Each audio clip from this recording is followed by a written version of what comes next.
Since quarantine started, I've been reading a lot more, which is a big deal. I've read 6 books this year, which is impressive for who I am these days. I made a video like this in 2014. None of the books really that I mentioned in the video are my favorites anymore.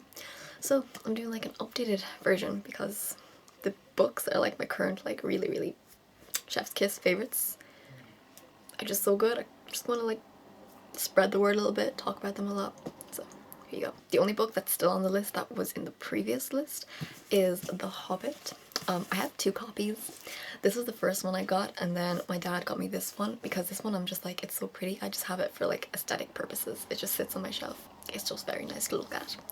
But yeah, The Hobbit. I finished The Hobbit again recently because I was like, I have to reread it. And it's so homey. I love Tolkien's writing style in this book. I mean, like, it's in third person, but sometimes he just says something and it's like he's literally like speaking to you. He's just like sitting down and telling you the story, which is what I really like about this book. And I mean, Bilbo, the dwarves, Middle Earth. It's a classic, like a good, wholesome book. Always like top of my list. It's a lot lighter and easier to read than Lord of the Rings, so like it's perfect for, it's just perfect. It's beautiful. Cannot fault this book. Beautiful. So good. My next favorite is a little odd. It's Flowers in the Attic by Virginia Andrews. I've read this a lot. There's like this perfect family. There's 4 kids and then the 2 parents. The dad dies and they have to go live in their grandparents' house, but the grandfather can't find out about them, so the mother hides the kids in the attic. It's a really interesting storyline. There are parts of it that you're just like, what is this? Why did you write this?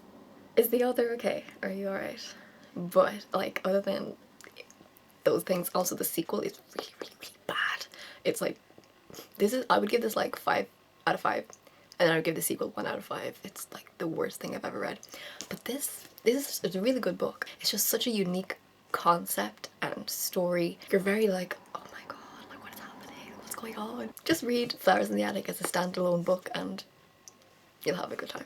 My next favourite is The 100-Year-Old Man Who Climbed Out the Window and Disappeared by, he's Swedish, so I think it would be Jonasson.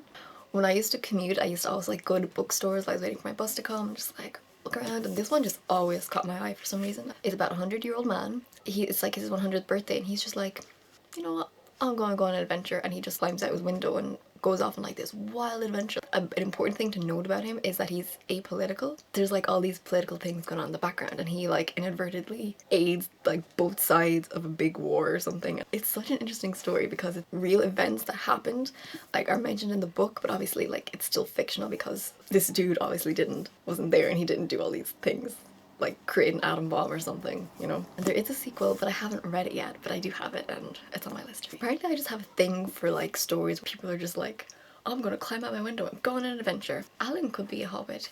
He's a really good author. I'm very here for his work. My next favourite is maybe a little bit odd because I was talking to my friend about this recently and he was just like, oh, that's so random. Where did this come from? But it's The Martian by Andy Weir. When I was in first year of college, me and all my roommates went to see The Martian, the movie, and I was like blown away. I didn't think I would like it because I was like, space stuff, okay, that's cool. But I was like, oh my god, so cool. And so then I bought the book. This dude, he's an astronaut, they're on Mars, and there's like a big storm and he ends up getting left behind on Mars, and there's like a whole big mission thing to save him, and he ends up like living on Mars for months, I think it is. Obviously he's an astronaut and he's like a botanist and he's like a bit of science talk going on there, but it's not like, it didn't go like completely over my head to the point where I was just like not enjoying the book because I didn't understand what was going on. It was just written in a very enjoyable, easy to process language. It's a really interesting storyline as well, and he's just a very likable character because he's so real. My next favourite is not a fictional book. This one's a bit different, but it is one of my most treasured reads, and it's Life Lessons: How Our Mortality Can Teach Us About Life and Living by Elizabeth Kubler-Ross and David Kessler. That was a mouthful.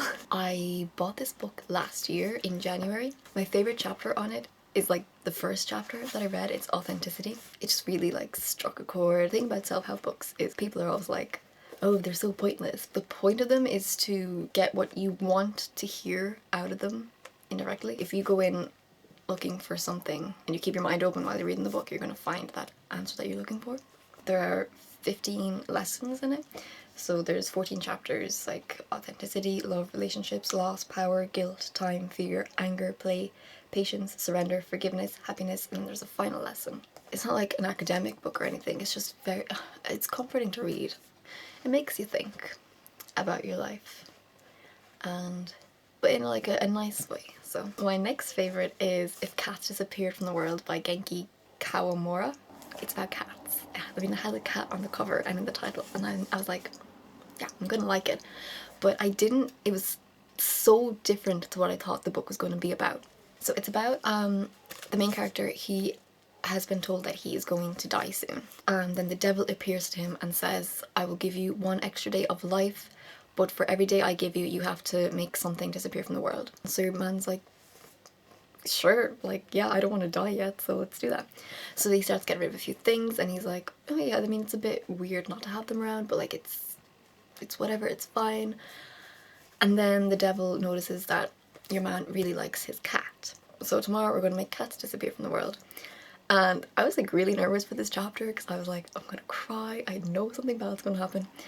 But the actual like chapter itself, If Cats Disappear from the World, was really different to what I thought it was going to be. The whole book was like, I thought it was just gonna be like a little funny-ish story about some guy and he makes cats disappear from the world, and he gets upset and he's like, okay, no, I will die for the cats, and then like makes them come back or something. The book really made me think about my life, whether I'm actually living a happy life that I enjoy and I'm doing things that I love, or if I'm just living in a bubble of safety and familiarity and doing what I think is expected of me. After I read it, I just reflecting on my life, like I didn't expect that to come from this book. It's a very short book, like I read it in an afternoon. The English translation was very simple English that was very, very easy to absorb. For such a short, simple little story, it had a very big impact, and that is something we like to see. Actually, my friend Aoife gave me that for Christmas, so thank you, Aoife. Okay, and then the last book is my favorite book. So it's The Traveling Cat Chronicles by Hiro Arikawa. I'm very sorry if I pronounce those wrong. I don't even pronounce English words correctly, so I'm very sorry. When I was in London last year for Epic High, my flight got delayed a little bit, so I was just walking around the bookstore. It's about traveling, and I was traveling, and I was like, I love traveling and I love cats, and it's just so pretty. I was like, I must buy this book. So I started reading it like at the airport, and then I had to stop because within like the first few pages I was just crying a little bit. I cried a lot during this book, I'm not gonna lie to you. So the main character has a cat. Japanese books about men and their cats, they get me in my feelings. He goes on this really long road trip with his cat because he has to find his cat a new home. It's told in like 2 perspectives. One is from the cat's point of view, and the other is from Satoru's point of view. And you learn about his past, like his childhood, how he met all these people. I might cry. Just ignore that. On the back, the top review that like really sold the book for me was anyone who has ever unashamedly loved an animal will read this book with gratitude for its understanding of an emotion that ennobles us as human beings, whether we value it or not. I think you just have to read it, you just have to experience it. Like, it's a whole journey. I cried so many times. I remember I like kind of got a feeling of how it was gonna end like halfway through, and I was just like, oh my god, I'm actually gonna cry my eyes out. I just put on makeup like I can't cry. And I was like wishing and praying and hoping that it wouldn't be the ending, but it was. For the last like 40 minutes of reading the book, I was just, I could barely read it because I was crying so much. And then after I finished, I cried for like an hour. I literally just sat in my room in the dark and cried because I was really upset. And I was really upset like all week. I felt like I was grieving this world and these characters and just the story. I was just like, I missed it. I wanted to go back in and just continue reading about them. And I feel like if you grew up with animals or you love animals, like this book will hit you really differently. It'll just wedge itself into your heart and it will not leave. I cannot hype this book enough. I cannot stop crying.